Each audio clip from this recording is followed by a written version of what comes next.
can we truly hold God accountable for the suffering we experience in the world? Welcome back, everyone. Today, we're delving into one of the most profound and challenging questions humanity has ever faced. Can we, as human beings, hold God accountable for the pain and suffering in the world? As we explore this topic, we'll journey through some of the greatest minds in philosophy and theology and hear personal stories that challenge our understanding of faith, justice, and divine power. So, if you've ever questioned why bad things happen or why a supposedly all-loving God allows suffering to exist, you're not alone. By the end of this journey, we'll discover whether it's possible to put God on trial. To understand where this question comes from, we first need to look at the figure of God, particularly Yahweh, the God of the Bible. Yahweh is often described as omnipotent, omniscient, and omnibenevolent, all-powerful, all-knowing, and all-loving. But here's the paradox. If God is all-loving, why is there so much suffering in the world? Why do innocent people get sick, natural disasters destroy lives, and injustice persists? These questions aren't new. They've been asked for millennia. In fact, the very existence of suffering has led many, including the philosopher Epicurus, to question whether an all-good, all-powerful God can coexist with evil. Epicurus posed what's known as the problem of evil. God is willing to prevent evil but not able, then he isn't all-powerful. If he's able but not willing, then he's malevolent. And if he's both willing and able, then why does evil still exist? This philosophical puzzle forms the basis for our investigation today. We're going to look at the ancient and modern attempts to answer these questions, and whether the answers are satisfying in a world that often feels unfair. Meet Eli. He's 12 years old, and like so many of us, struggling with these very questions. But for Eli, the problem isn't just abstract or theoretical. It's deeply personal. His mother is sick, and despite praying every night, he watches helplessly as her condition worsens. For Eli, the suffering feels like a betrayal. Eli isn't the only one who feels this way. Countless people have faced what theologians call a crisis of faith, a moment when the pain of the world feels too great to reconcile with belief in a just and loving God. In Eli's mind, he's put God on trial. He wants answers, and he isn't afraid to demand them. In a rain-soaked moment of despair, Eli finds himself standing at the top of a hill beneath an ancient oak tree staring at the sky. He calls out, as so many have before him, "Why, God? Why do you let this happen?" And in this moment, Eli believes he receives an answer. God, or rather Yahweh, appears before him, not as the vengeful, omnipotent deity of old, but as a quiet, shadowy figure, his eyes glowing like the stars. "You've called me to trial, Eli," God says softly. "Let's begin." And so Eli's trial of God begins.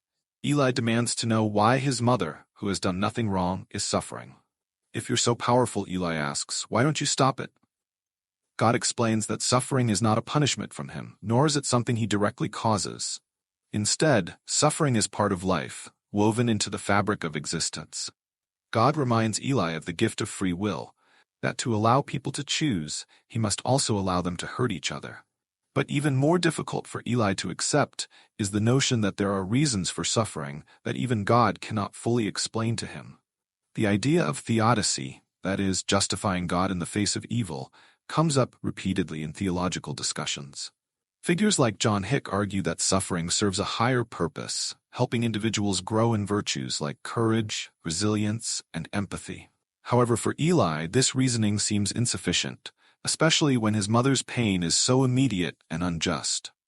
As the conversation continues, Eli faces the internal struggle that many believers and non-believers share. The desire for a world free of suffering, the realization that such a world might not exist. Eli feels betrayed by the idea that God could allow his mother to suffer without intervening. God, though, provides another perspective. "You're not alone in this, Eli. Humanity has each other. The power to love, to help, and to make a difference lies with you and those around you." Eli begins to understand, though reluctantly, that God's absence in times of suffering doesn't mean he isn't present. It means that he has given people the strength and capacity to lessen each other's burdens, the responsibility to care for one another, to fight against injustice and pain, is part of what makes humanity powerful. But this explanation doesn't erase Eli's pain. He still struggles, like many others, to reconcile the idea of an all-loving God with the harsh realities of life. We hear from people who have faced similar crises: a mother who lost her child, a survivor of natural disasters, and those who've battled illness. Each story presents a unique perspective on faith and doubt. Some, like Eli, feel abandoned by God, while others find solace in the belief that suffering has a greater purpose or meaning. As Eli contemplates God's words, he realizes that the answers aren't easy, and they aren't complete. The world remains full of suffering, and his mother's illness won't miraculously disappear.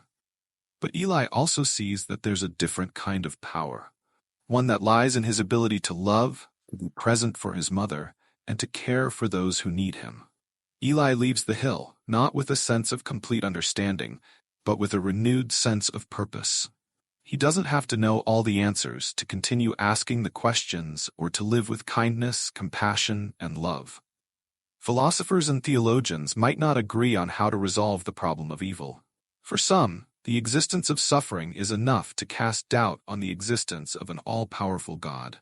For others, it's a necessary part of a world where humans have the freedom to choose good over evil.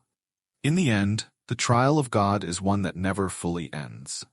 It's a question that humanity will continue to grapple with for generations.